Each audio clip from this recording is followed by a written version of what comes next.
Carte blanche à Louis-Marie Picard du blog incandescente.com. Bonjour Louis-Marie. Bonjour Louis, bonjour à tous. Alors ce matin, vous nous parlez de la dernière sortie de Donald Trump. Paris n'est plus Paris, a-t-il dit. Provocation? Alors effectivement, cette dernière sortie du président américain a fait beaucoup réagir. Alors pour contextualiser, Donald Trump explique qu'un de ses proches, prénommé Jim, lui a dit qu'il ne retournait plus à Paris puisque, bien qu'aimant la ville lumière et y allant tous les ans, il n'y va plus parce qu'il trouve que Paris is not Paris. J'aime plus Paris, on court partout, ça m'ennuie.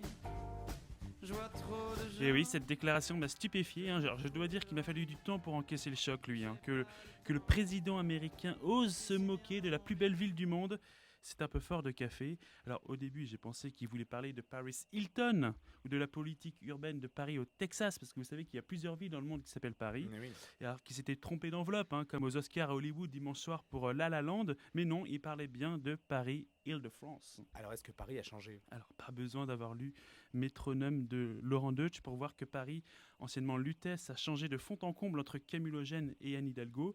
Bon, c'est vrai que l'urbanisme n'était pas la priorité de Camulogène, vous savez, le fameux chef de Lutèce, mais en tout cas, si Paris a changé, c'est quand même dans le foot, puisque le PSG maintenant met des raclées à toutes les équipes qui se mettent sur sa route. On peut dire que Paris est devenu une no-go zone pour toutes les équipes de Ligue 1. Alors une chose aussi qui a changé, c'est qu'avant, comme disait Michel Audiard, conduire dans Paris, c'est une question de vocabulaire. Et bien maintenant, suite à la fermeture des voies sur berge, marcher sur Paris sera aussi une question de vocabulaire et vous pourrez entendre dans ce lieu paisible les Parisiens vous gratifier de avant ces patates et toutes ces expressions qui font le charme de l'agglomération parisienne. Alors comment Paris va-t-il se remettre? Rassurez-vous, nous avons au sommet de l'État un président qui ne se laisse pas faire et qui est toujours là pour défendre la capitale. Lui, rassurez-vous, en effet, vous savez qu'en déplacement à Disneyland, le chef de l'État a fait une proposition qui montre que même s'il a été le président le plus impopulaire de la 5e, il reste un VRP de luxe. Et j'enverrai peut-être un billet spécial à l'un d'entre eux pour qu'ils viennent au moins à Euro Disney et qu'ils comprennent ce qu'est la France. Vive la France, vive la République.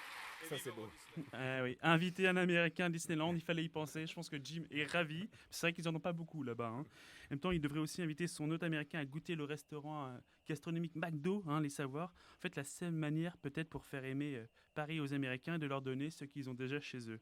En tout cas, pour conclure, si Paris a changé, c'est quand même la question du jour, c'est dans l'histoire qu'il a changé, puisqu'il y a 73 ans, on disait Paris, Paris outragé, Paris brisé, Paris martyrisé, mais Paris.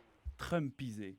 Et voilà. Et Paris picarisé même. Merci Louis-Marie et à la semaine prochaine. À la semaine prochaine.